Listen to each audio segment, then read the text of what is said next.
Hey guys, I'm back with part two of my story of getting run over by an SUV in China. So I just finished the first part of how I got ran over by an SUV in Shangra, China. I was only in China for 3 weeks, and I thought at first I was going to totally die. I mean, for sure. I was even lucky when I was in that first hospital and they checked, my internal organs, and I was like, I didn't have any bleeding, and I wasn't paralyzed. So I was like, thank God, I'm going to be able to walk again. And hopefully cycle, which, I ended up doing. So I was just happy to be alive, to be honest. So, I flew to Kunming, which had the bigger hospital, which is where I would get surgery. And I get to this hospital and they pulled me into a room and there's like 5 other patients or so, or maybe I was the 5th one. And, this is when I start to really learn how Chinese hospitals are. Because the first one, at least I was in my own room. It was kind of, mediocre countryside hospital, but at least I was somewhat left alone. But now I'm in a room full of not just the patients, but their entire family. And it's because in China, it's very different than the West. Like usually in America or most countries, you have a nurse that takes care of you. And so they bring you your food and take care of you if you have to go to the bathroom and do all these things. And, whether you need an IV and everything like that, right? In China, like as far as food goes and most of the things, your family comes and takes care of you. So that's one big difference. I mean, of course, the nurse and doctor still does the medical things, but your family does all the food, and if you have to go to the bathroom, that kind of stuff. So I ended up having to get an aide, which was basically this guy from the countryside who, was just coming to make some extra money or whatever, and he had probably never even seen a foreigner before. And so the first foreigner he sees, he has to like wipe my ass, which I can imagine wasn't the most pleasant experience. Not that I want to go into the details of this, but if you can imagine just another part of this story, as far as like, even when I got out of the hospital, if you have a broken femur, like you cannot squat and you cannot close the door. In like a public area, if you have only 30 seconds needed to go to the bathroom, and you got to clean that off before, because I have to sit on the squatter before I go. I digress there, but so yeah, I'm in this room. There's all of the family members there. Half the people are smoking. Everyone's, they're bored. They're interested. There's a foreigner here, so not only the people in that room, but all the people in all the other rooms are just coming in at different times, sitting on the bed next to me, just kind of looking at me. So super obnoxious in that way. And I can't communicate with anyone.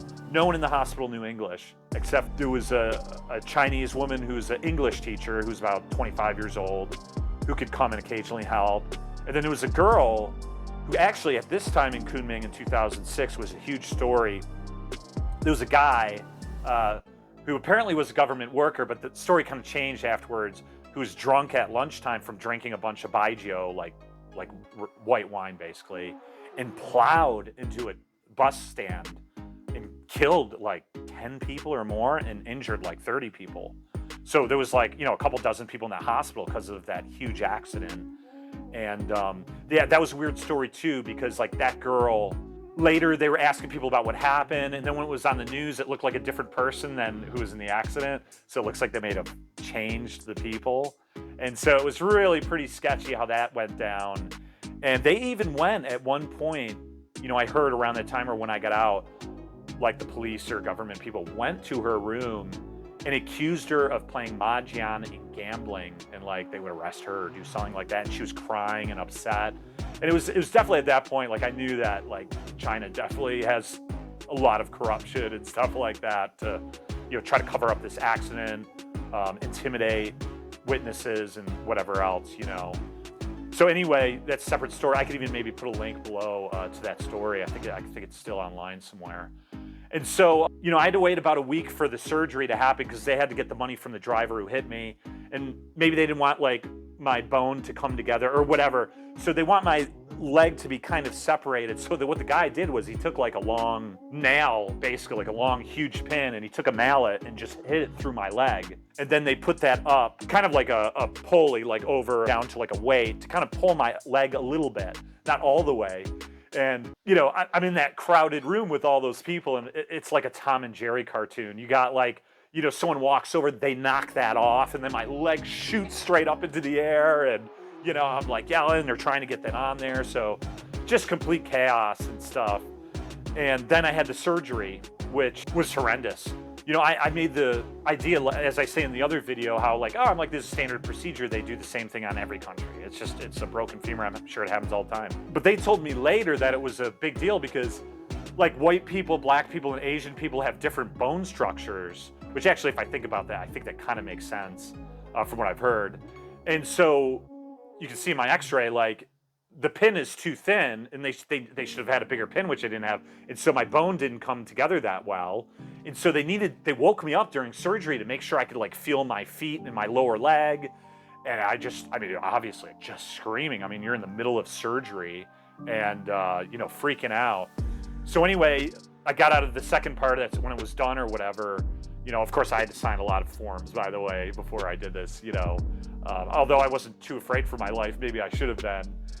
And then, as soon as I woke up, I could feel like the catheter. I don't know if it was huge or old fashioned or whatever. I mean, I don't know how they normally feel, but it was like, I felt like my bladder was, like about 50 gallons. I felt like I had to go to the bathroom more than any time in my life. And that I had been in the Sahara Desert for about a year because I was just like dying for water. But I couldn't go to the bathroom right there and I couldn't drink water. I guess that's normal after surgery, I guess. So yeah, I go there and, once again, I didn't have good, proper medicine, like, maybe a Vicodin or something, but definitely nothing too strong. Finally, I convinced they got like, a decent shot, at least that night or the next day. And the one girl who got hit by that car, that young woman who was about 17, she was getting taught by a British woman, English. So that English woman was also in the hospital helping me a lot, which was great. And I actually had befriended another Chinese woman in Dali, who had come to help out. And then my father actually came for the last couple of weeks. I was in the hospital. And so, yeah, I had to recover. I didn't have a cast or anything, but after a couple of weeks, I was in a wheelchair at least and I could get out. And after about a month, I finally did get out.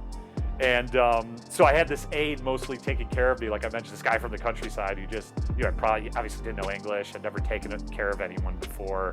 I was probably the first person ever. And so it would be nice to have like a proper nurse. And this guy was brutal, as hard as he could run, like to wash or wipe me off, and just a total like grunt, meathead kind of guy.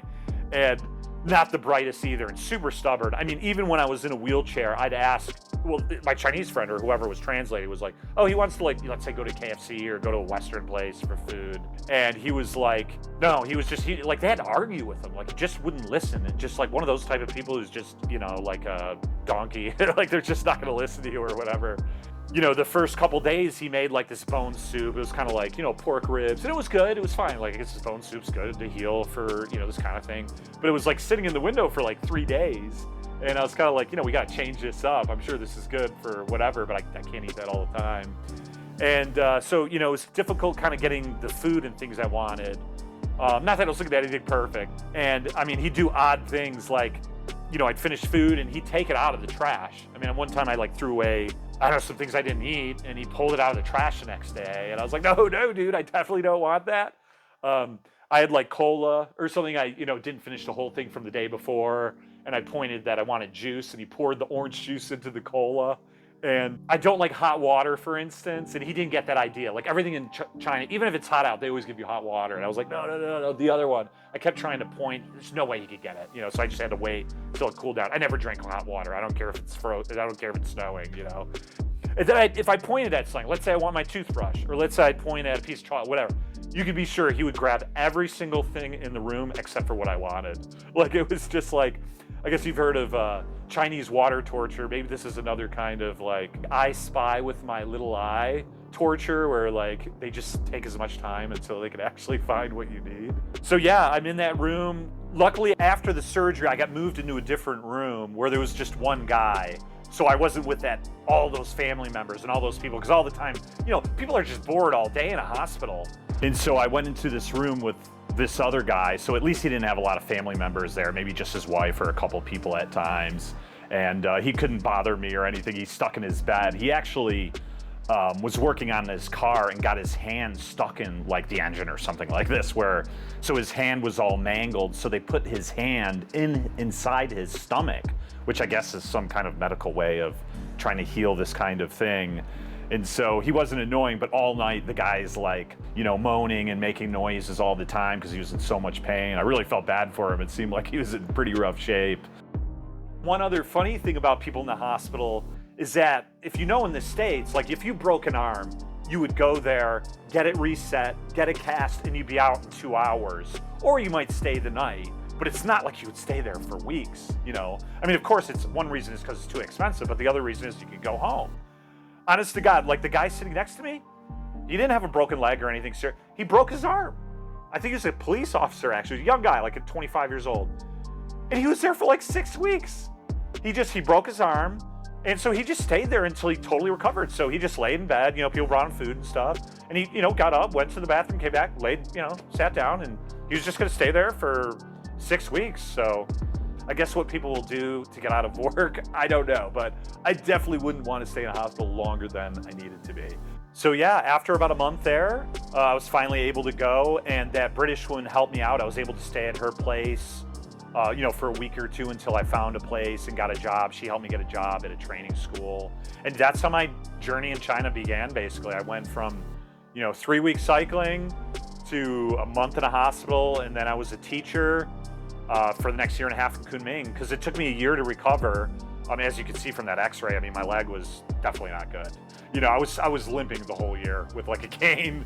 And so I went to Thailand, spent a couple $1,000s to get the surgery there, which was decent, good enough to recover then.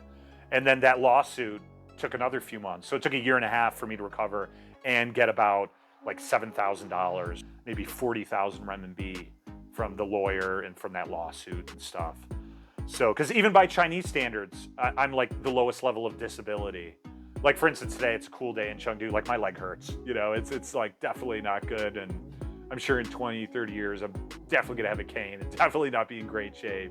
Yeah, it was even funny that day because it's not like they put it right in my account. I literally got that, like a huge bag or like a bunch of that cash, and I had it in like a garbage bag, and like I biked home through the rain. It had like been a crazy rain that day, and like literally a foot of rain or more in all the streets. And I stopped at McDonald's, I got a Big Mac, and I just had like sitting with 40,000 renminbi of cash, hoping that that guy who hit me the first time wasn't gonna run me over. And then like I went home, and you know, I deposited my account, and then you know, like the next week or whatever, I took the bus back to Shangra with my bike, and I continued cycling through Tibet and into Nepal and etc. And I'll make some more videos about that later. And actually, I'll have a book about all of these travels and stuff in the next couple of years. And so, by the way, that's one of the reasons why I've lived in China so long. Of course, I could have left and everything and not come back. But for me, and I think for some other people, when you have a really big accident, you try to make sense of it. Like, why did I have this horrific surgery? Or I'm even lucky to be alive, you know? And I was like, well, I'm here in China, and it's a developing country. There could be a lot of opportunities, could be a good place for tourism, etc.